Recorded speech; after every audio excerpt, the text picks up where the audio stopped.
In this video, we're going to explain the ally principle. The ally principle says that you want to delegate tasks to agents who share your preference.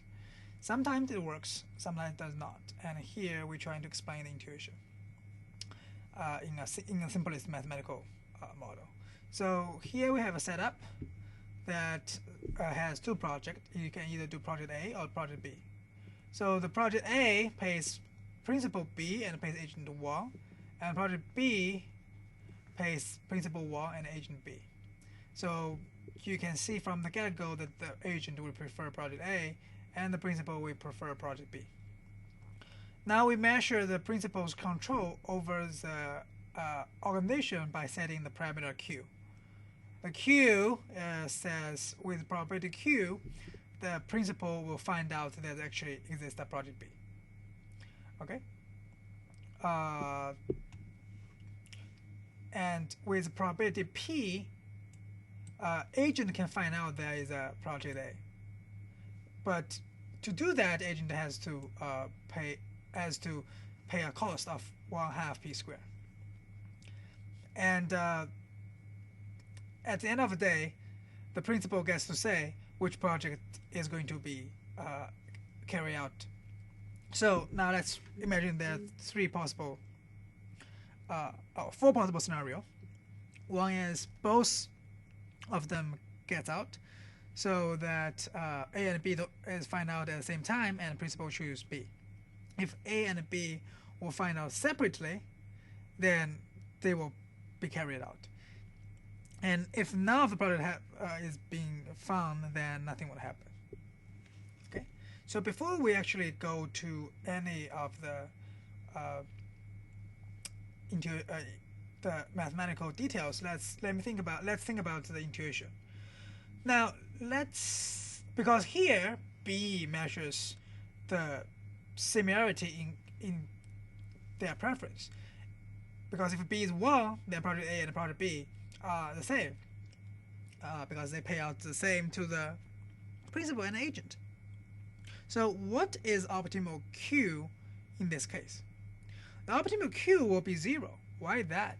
Because if the agent spent effort 1/2, which will set the P equal to 1, so the agent will find project A for sure, and the principal gets paid off 1. It will be exactly the same as if principal spent some time and find out project B. Okay, so you don't need to do any work and you still get the first best result. That's fabulous. Now let's say, what if Q is equals to 0? Well, B equals to 0. When B equals to 0, what is the optimal Q? When B equals to 0, the optimal Q would be 1. Okay, if we assume that the principal have a outside option that is worth something larger than 0. Why that? Because you can see that if principal gets 0 payment, if you leave it to the agent, okay, the agent will very diligently find out the project A, but you get nothing. So you do want to work your ass off to find the project B, so that you make sure that you get paid. Although the agent will get screwed in this case. And when the agent knows that, if your set Q goes to 1, there's no incentive for agent to work at all, because agent knows that even he finds out project A, you will still veto it. So if B is 1, which means your preference is perfectly aligned, that you do not need to worry about agent's incentive at all. When B is 0, when you set Q equal to 1, and the agent will have no incentive to work, for sure. And somewhere in between, there should be a combination of PQB that makes everyone indifferent. And now we are going to just basically demonstrate the previous logic in a more mathematical way. And we're going to do so by writing out the sequential game and by solving it. So writing out, we got, if the principal finds out the project B, he will actually do it, so the agent gets benefit QB. And if the principal does not find out the project with probability 1 minus Q, then the agent gets to decide whether or not he wants to exert some effort P, which will help him find the project A. And if he did that, then he will basically spend effort, have a cost of negative 1/2 p squared. And we can just solve that problem, and we'll find that optimal p is 1 minus q. So it kind of confirms our previous intuition that when principal exerts very high control over the agency, the agent has very low incentive to work. Okay. So now let's look at the principal. And if principal find out the project B, he will get benefit 1. If he does not, then he will depend on the optimal effort from the agent, which we know from here is 1 minus q. So we plug in. Okay, so that's the details. Now the important question. If we can raise q from 0.03 from 0.05 to 0.07, so if you can actually exert more control over the agency, should you do it? Okay, so now previously your principal's effort at 0.05 is 0.05 plus 2.05 b, and now the principal's payoff at 0.07 is 0.07 plus 0.21 b, and the magical number of b is turns out to be b is equal to 5/8. So when b is equal to 5/8, these two are the same. When b is smaller, when b is larger than 5/8, actually you want to just remain at 0.05, and when b is smaller than 5/8, you want to exert more control, which makes sense. Okay, because again, go back to our previous intuition.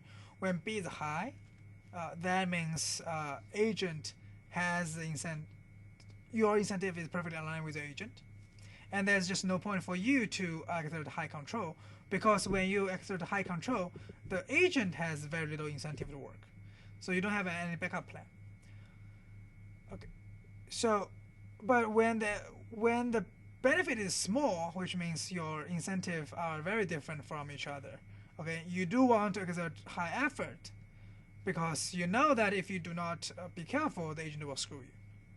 So that's a case where RI principle does work. You want to delegate tasks to agents who has similar preference. Now let's look at another example where RI principle does not work that well. Now let's consider a game where you and the other dude split $1, and your opponent goes first, and he can propose a take or leave it offer, and you can decide yes, we want to take it or leave it, right? So as it means, now let's say that the mean dude says I want to split 90 cents to 10 cents. Okay, so it is irrational for you to say no, because if you say no, you are not going to get anything. If you say yes, at least you get 10 cents. Okay, now let's imagine a case where you can commit yourself to delegate it to an agent. Now suppose you can delegate to a dude who has a strong sense of justice. Then he says, if you do not at least give me 50 cents, I will reject the offer no matter what. Okay, so he is not being rational here, because when the opponent make an offer that is smaller than 0.05, you should take it, but he just have this weird preference that said, no, I'm going to cut my nose to spite your face.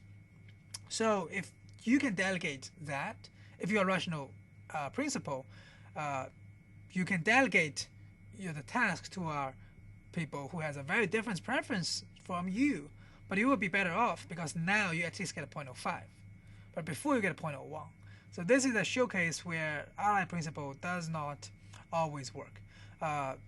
When you need to commit yourself to an action to convince other people, you will need to delegate the task to someone with a very different preference.